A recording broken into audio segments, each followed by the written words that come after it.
평안하셨습니까? 예배를 지난 삶으로 우리 신앙이 나아가기를 소망하며 오늘도 인사드립니다. 5월 27일 수요일입니다.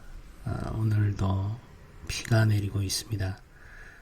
어제 밤에 시원하게 비가 내렸고 오늘 아침에도 계속 부슬부슬 비가 내리죠. 은혜의 단비가 우리 삶 속에도 내리기를 소망하면서 오늘도 말씀을 함께 살펴보겠습니다. 오늘 우리가 함께 살펴볼 말씀은 창세기 48장입니다. 8절부터 22절까지 말씀을 먼저 읽어보겠습니다. 이스라엘이 요셉의 아들들을 보고 이르되 이들은 누구냐? 요셉이 그의 아버지에게 이르되 이는 하나님이 여기서 내게 주신 아들들이니이다. 아버지가 이르되 그들을 데리고 내 앞으로 나오라. 내가 그들에게 축복하리라. 이스라엘이 눈이 나이로 말미암아 어두워서 보지 못하더라. 요셉이 두 아들을 이끌어 아버지 앞으로 나아가니 이스라엘이 그들에게 입맞추고 그들을 안고 요셉에게 이르되 내가 네 얼굴을 보리라고는 생각하지 못하였더니 하나님이 내게 네 자손까지도 보게 하셨도다. 요셉이 아버지의 무릎 사이에서 두 아들을 물러나게 하고 땅에 엎드려 절하고 오른손으로는 에브라임을 이스라엘의 왼손으로 향하게 하고 왼손으로는 므낫세를 이스라엘의 오른손을 향하게 하여 이끌어 그에게 가까이 나아가매 이스라엘이 오른손을 펴서 차남 에브라임의 머리에 얹고 왼손을 펴서 므낫세의 머리에 얹으니 므낫세는 장자라도 발을 엇바꾸어 얹었더라. 그가 요셉을 위하여 축복하여 이르되 내 조부 아브라함과 아버지 이삭이 섬기던 하나님, 나의 출생으로부터 지금까지 나를 기르신 하나님, 나를 모든 환난에서 건지신 여호와의 사자께서 이 아이들에게 복을 주시오며 이들로 내 이름과 내 조상 아브라함과 이삭의 이름으로 칭하게 하시오며 이들이 세상에서 번식되게 하시기를 원하나이다. 요셉이 그 아버지가 오른손을 에브라임의 머리에 얹은 것을 보고 기뻐하지 아니하여 아버지의 손을 들어 에브라임의 머리에서 므낫세의 머리로 옮기고자 하여 그의 아버지에게 이르되 아버지여 그리마옵소서. 이는 장자이니 오른손을 그의 머리에 얹으소서 하였으나 그의 아버지가 허락하지 아니하며 이르되 나도 안다 내 아들아 나도 안다. 그도 한 족속이 되며 그도 크게 되려니와 그의 아우가 그보다 큰 자가 되고 그의 자손이 여러 민족을 이루리라 하고 그날에 그들에게 축복하여 이르되 이스라엘이 너로 말미암아 축복하기를 하나님이 내게 에브라임 같고 므낫세 같게 하시리라 하며 에브라임을 므낫세보다 앞세웠더라.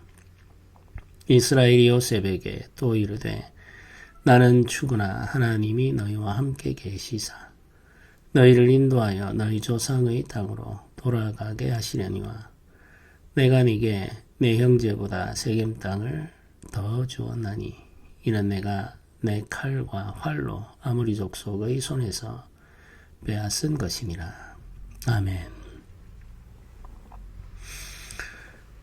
야곱의 마지막 순간 아주 중요한 일이 남아있죠. 그 자녀들에게 축복하는 일입니다. 이 언약의 대표자들에게 주어진 아주 중요한 권위가 바로 이 축복권이죠. 이 축복권을 행사함으로써 앞으로 일어날 일들에 대한 예언적 메시지를 남기기도 합니다. 이 믿음의 조상들 아브라함, 이삭, 야곱이 하는 축복은 단순히 개인이 가지고 있는 소망 혹은 이 믿음의 고백이라는 차원을 넘어서 하나님께서 주시는 예언적 말씀이라는 의미가 있음을 우리가 기억해야 되겠습니다. 야곱의 축복은 요셉에게는 굉장히 중요한 의미가 있는 거죠. 그래서 그 자녀들을 데리고 아버지의 축복을 받기 위해 찾아간 거죠. 이 축복의 장면도 굉장히 유명하죠. 많이 알려져 있습니다. 야곱은 마지막 순간에 요셉의 아들들에게 복을 빌기 위해서 이런 말을 시작합니다. 내가 네 얼굴을 보리라고는 생각하지 못하였더니 하나님이 내게 네 자손까지도 보게 하셨도다. 이런 말을 하죠. 요셉을 잃어버린 후에 슬프고 절망적인 삶을 살다가 요셉을 다시 만난 기쁨을 이렇게 표현하고 있습니다. 요셉을 다시 만난 것은 죽은 아들을 다시 얻은 것과 같은 기쁨이죠. 죽었다고 생각했던 아들이 다시 살아났으니 그 기쁨이 얼마나 컸을지 우리가 짐작할 수가 있죠. 그런데 아들을 다시 얻었을 뿐만 아니라 그 아들의 아들들까지 보게 되었으니 야곱의 기쁨은 이루다 설명하기 어려울 정도인 거죠. 아들을 얻었을 때보다 손자를 얻었을 때 더 큰 기쁨을 경험한다는 것은 우리 인생을 살아온 사람들은 모두 다 알고 있는 바이죠. 어른들을 보면 자녀를 얻었을 때보다 손자를 얻었을 때 훨씬 더 기뻐하고 또 깊은 사랑을 경험하는 것을 봅니다. 그러니까 야곱이 요셉을 얻었을 때 누렸던 그 기쁨보다 요셉의 자녀들을 보았을 때 누렸던 그 기쁨이 훨씬 더 컸음을 우리가 알 수 있는 거죠. 이제 요셉이 아버지 앞에 엎드려 절하고 자녀들이 할아버지의 복을 받도록 하기 위해서 그 야곱의 앞으로 인도하고 있습니다. 이럴 때 므낫세와 에브라임을 야곱 앞에 세워놓게 되는데 므낫세는 야곱의 오른손이 있는 쪽으로 에브라임은 야곱의 왼손이 있는 쪽으로 이렇게 세워놓았습니다. 두 아이를 한 명씩 순서대로 축복한 것이 아니고 한 번에 양손을 사용하여 축복하게 한 거죠. 오른손을 므낫세에게 얹게 하고 왼손을 에브라임에게 얹게 이렇게 정해놓은 것은 요셉이 가지고 있는 마음의 생각과 계획을 드러내는 거죠. 오른손은 더 큰 권능을 의미합니다. 그래서 오른손에 장자인 므낫세를 세워놓은 것은 장자인 므낫세에게 더 큰 축복을 내려주시기를 소원하는 거죠. 순서에 따라서 복을 받고 싶다. 이런 마음의 소원이 요셉에게 있음을 알 수가 있습니다. 그런데 야곱은 요셉과는 생각이 달랐습니다. 요셉이 므낫세와 에브라임을 이렇게 세워놓았는데 야곱이 팔을 어긋맞게 해서 오른손을 에브라임의 머리에 얹고 왼손을 므낫세의 머리에 얹었다는 거죠. 그리고는 하나님께 복을 구하기 시작합니다. 야곱이 복을 구할 때 하나님의 이름을 이렇게 부르죠. 내 조부 아브라함과 아버지 이삭이 섬기던 하나님, 나의 출생으로부터 지금까지 나를 기르신 하나님, 나를 모든 환난에서 건지신 여호와의 사자께서 이 아이들에게 복을 주시오며 이들로 내 이름과 내 조상 아브라함과 이삭의 이름으로 칭하게 하시오며 이들이 세상에서 번식되게 하시기를 원하나이다. 이렇게 말을 시작합니다. 하나님을 부를 때 아브라함과 이삭의 하나님이라고 부르죠. 아브라함과 이삭의 하나님, 그리고 나의 출생으로부터 지금까지 나를 기르신 하나님, 이렇게 부릅니다. 야곱의 출생 때부터 야곱이 살아왔던 모든 순간에 야곱을 기르신 하나님, 그를 먹이고 입히고 보호하신 하나님이라는 말이죠. 목자 되신 하나님을 이렇게 표현하고 있습니다. 이 하나님께서 야곱이 살아오는 삶 속에 경험했던 모든 환란에서 건져주신 하나님이라고 이렇게 묘사합니다. 자신이 경험한 하나님을 말하고 있는 거죠. 야곱은 아브라함과 이삭의 하나님을 예배했을 뿐만 아니라 자신과 함께 하시며 자신을 보호하시고 자신을 먹이신 하나님을 고백하고 있습니다. 조부 아브라함에게 그리고 아버지 이삭을 통하여 전해들은 하나님에 대한 말씀이 있죠. 그러나 야곱은 직접 하나님을 만나고 하나님의 인도를 경험하며 알게 된 하나님이 있습니다. 이 하나님에 대한 고백이 야곱의 마음속에 충만하게 있는 거죠. 우리 역시 이런 고백을 가지고 살아야 되겠습니다. 우리 조상을 통해서 전해들은 하나님, 누군가의 가르침을 통해서 알게 된 하나님, 성경에 기록하고 있는 하나님 뿐만 아니라 내가 살아가면서 나를 기르신 하나님, 나를 보호하신 하나님, 나를 구원하신 하나님을 직접 경험하여 알아가야 되는 거죠. 이 경험과 이 지식이 우리에게 필요합니다. 하나님에 대한 지식이 필요한 거죠. 네, 성경을 통하여서 우리가 하나님을 알아야 하고 우리의 삶의 경험을 통하여서 하나님을 알아야 합니다. 이렇게 하나님을 알고 하나님과 동행할 때 우리가 진실로 하나님의 백성이라고 고백할 수 있는 거죠. 이렇게 축복의 말을 시작하자 요셉이 불편함을 느꼈다고 성경이 이야기합니다. 요셉이 그 아버지가 오른손을 에브라임의 머리에 얹은 것을 보고 기뻐하지 아니하여 이렇게 말하죠. 기뻐하지 않았다. 이런 표현을 쓰고 있습니다. 아버지가 하는 일이기 때문에 화를 내거나 불편한 기색을 온전히 드러내지 못했다. 이런 뜻이죠. 이건 노년에 있는 아버지 야곱을 향한 요셉의 공경의 마음, 그 태도를 표현하는 거죠. 기뻐하지 않았다. 불편한 기색을 드러낼 수는 없었으나 기뻐하지 않았다. 이렇게 표현합니다. 그래서 아버지의 손을 들어 에브라임의 머리에서 므낫세의 머리로 옮기고자 했다. 이렇게 말합니다.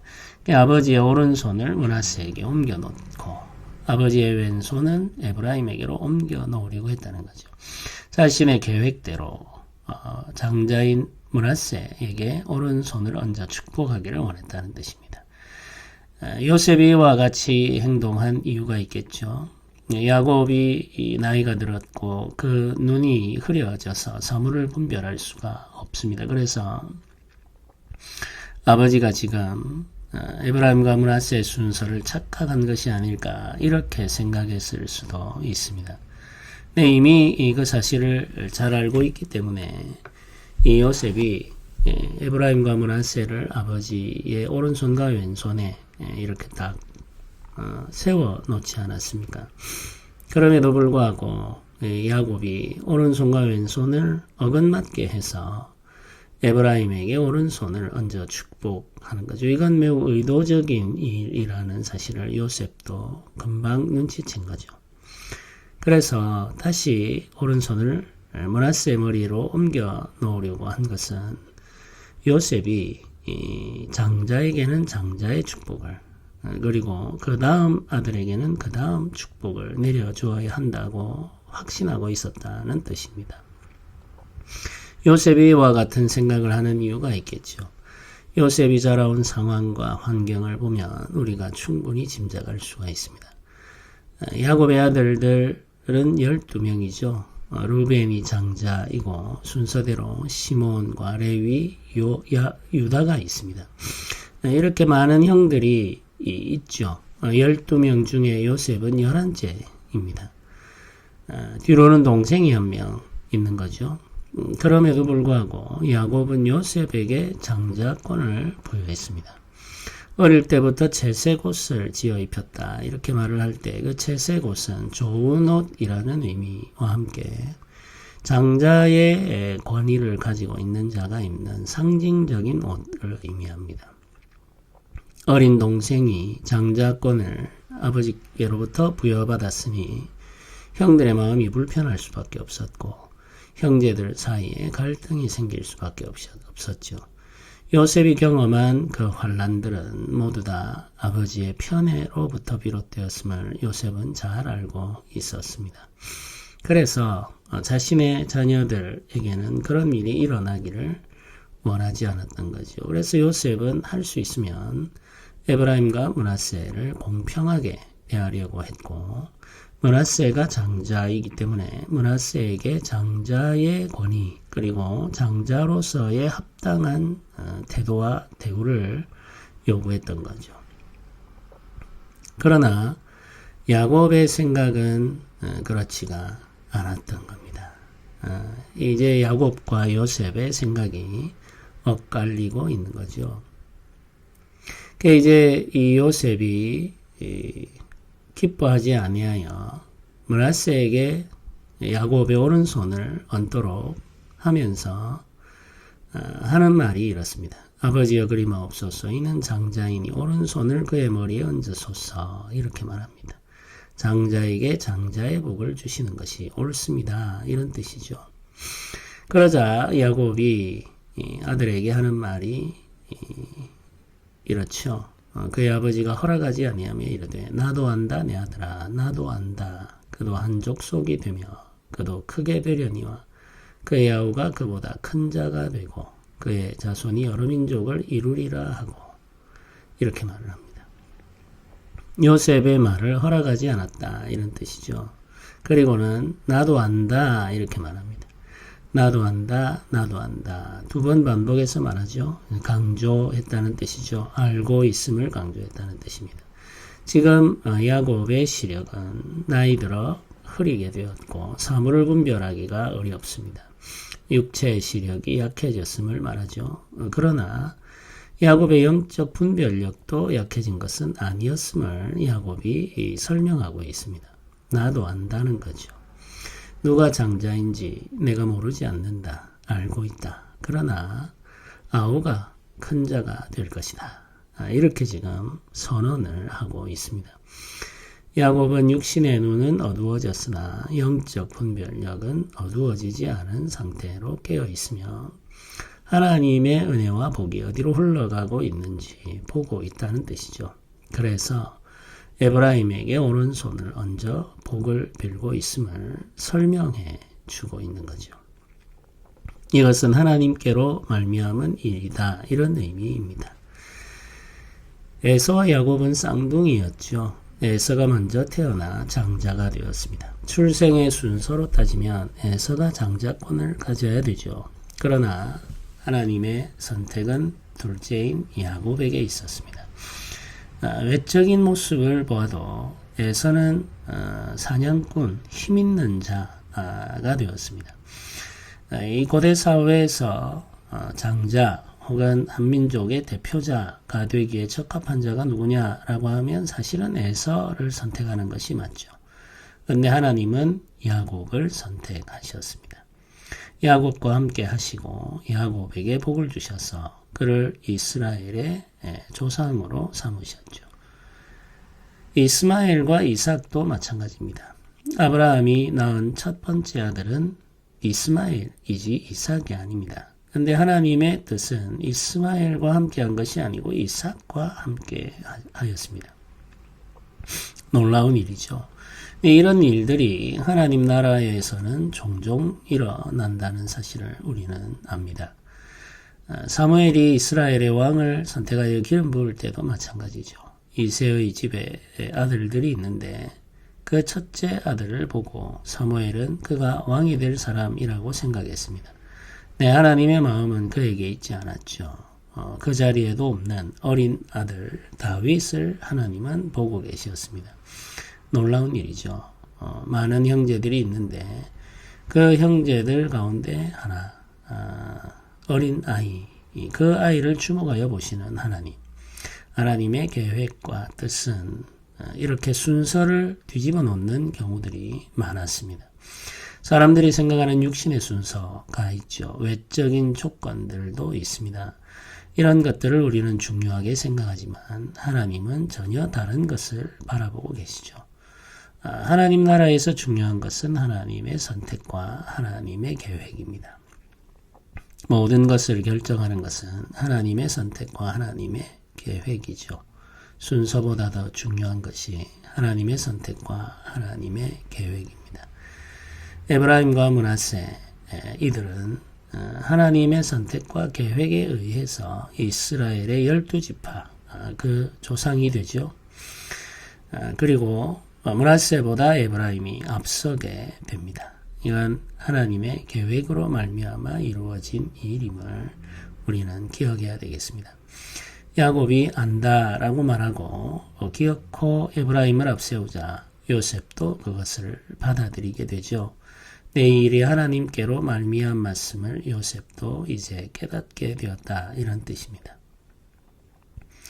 마지막으로 이 야곱이 하는 말이 이렇습니다. 그날에 그들에게 축복하여 이르되 이스라엘이 너로 말미암아 축복하기를 하나님이 내게 에브라임 같고 므낫세 같게 하시리라 하며 에브라임을 므낫세보다 앞세웠더라, 이렇게 말하죠. 이스라엘이 너로 말미암아 축복하기를 하나님이 내게 에브라임 같고 므낫세 같게 하시리라 하며, 이 말은 이스라엘이 축복할 때 에브라임과 므낫세의 이름을 사용하여 축복할 것이다, 이런 의미입니다. 이스라엘이 에브라임과 므낫세의 이름을 빌려서 이렇게 축복할 것이다. 하나님이 내게 에브라임 같고 므낫세 같게 하시기를 원하노라, 이렇게 축복할 것이다, 이런 말이죠. 이제 실제로 이스라엘 백성들이 자녀들을 축복할 때 하나님께서 너를 에브라임 같고 므낫세 같게 하시리라, 이렇게 축복한다는 거죠. 지금도 이런 복의 표현을 사용하고 있다고 합니다. 이제 에브라임 같고 므낫세 같게 하시리라, 이렇게 복을 빌어주는 거죠. 에브라임과 므낫세는 애굽에서 태어난 자녀들이죠. 그 어머니는 애굽 사람입니다. 이방신을 섬기는 제사장 가문의 딸이죠. 이런 조건을 볼 때 에브라임과 므낫세가 비록 요셉의 아들들이기는 하지만 이들이 가지고 있는 외적 조건을 생각하면 이스라엘 12지파의 조상이 되기는 어렵죠. 유대인들은 전통적으로 어머니가 누구이냐를 중요하게 생각하지 않습니까? 어머니가 유대인이냐 아니냐가 이들의 정체성을 결정하는 아주 중요한 기준이었습니다. 그런 기준을 따라서 보면 에브라임과 므낫세는 이스라엘이라고 보기가 어렵죠. 그럼에도 불구하고 에브라임과 므낫세는 이스라엘 12지파의 이름으로 불리게 되었습니다. 언약 백성의 한 지파를 이루게 된 거죠. 놀라운 하나님의 은혜이며 축복인 거죠. 이 놀라운 축복을 이스라엘 백성들이 귀하게 생각한 거죠. 에브라임 같고 므낫세 같게 하시리라. 자격 없는 자들이지만 하나님께서 받으시고 하나님께서 복을 주시며 크게 사용하실 것을 복을 빌면서 간구하고 있는 겁니다. 에브라임의 경우에는 이후로 많은 이스라엘의 지도자들이 나오게 되죠. 대표적인 인물이 여호수아입니다.